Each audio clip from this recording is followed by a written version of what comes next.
सुनो, रात को बस 1 मिनट के लिए वॉशरूम गई थी जब ये बिल्ला घोड़े बेच के सो रहा था रूम के अंदर। और जैसे ही मैं वॉशरूम से बाहर निकली हूँ ये बिल्ला लॉबी में कुछ लेके बैठा हुआ था। मुझे तो समझ में नहीं आ रही थी कि 1-2 मिनट में बिल्ला उठ भी गया, ऊपर से कुछ चीज लेके भी बैठा हुआ। और इस कारपेट की वजह से ना मुझे कुछ दिख ही नहीं रहा था। मुझे बस एक ही चीज का डर था कि वो चीज नहीं होनी चाहिए जो मैं सोच रही हूँ।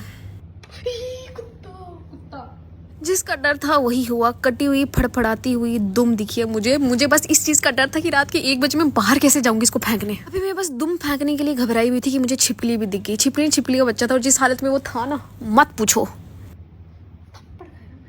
और भाई साहब ये बिल्ला कांड करके कमरे में भाग गया। और इतनी रात को तो मैं जोर से चिल्ला भी नहीं सकती थी। जिस तरह से मैंने कंट्रोल किया ना, मुझे ही पता है। और इस टाइम तो मैं अपनी मम्मी को भी नहीं उठा सकती थी यार, क्योंकि मेरी मम्मी को सोए उठाना मतलब हार्ट अटैक को बुलावा देना। और ये चींटियां छिपकली की धूम कटी नहीं कि इनकी पार्टी शुरू होगी। इन चींटियों में तो टाइमिंग का कोई लिहाज ही नहीं है। जब मन करता स्वाद लेने पहुंच जाती है। दिल पे पत्थर नहीं चट्टान रख के मैंने छिपकली और उसकी दुम को न्यूज़पेपर में डाला। और अब मैं सोच रही थी इतनी रात को मैं बाहर जाऊं कैसे, क्योंकि हमारे यहाँ पे तो अभी भी लोग ब्लैकआउट कर रहे हैं। घर के अंदर तो अंधेरा था ही, पर घर के बाहर भी गुप अंधेरा। ऐसे तैसे मैंने छिपकली बाहर फेंकी, पर मेरी स्ट्रगल अभी खत्म नहीं हुई थी। मैं बस कमरे के अंदर एंटर ही करी थी कि मेरा बिल्ला मेंढक लेके बैठा हुआ था। अब अगला काम था इस मेंढक को कमरे से बाहर निकालना, क्योंकि अगर इस डड्डू को कमरे से बाहर नहीं निकाला ना तो सुबह तक इसकी अर्थी तो उस कमरे से जरूर ही उठ जानी थी। हाल इस बिल्ले ने इस छिपकली का किया, इस डड्डू का ना हो जाए। सिर्फ यही सोच कर मैंने इसको सिर्फ कमरे से बाहर फेंका, क्योंकि घर से बाहर जाने का दम मुझ में नहीं बचा था। ठीक है, ओके बाय।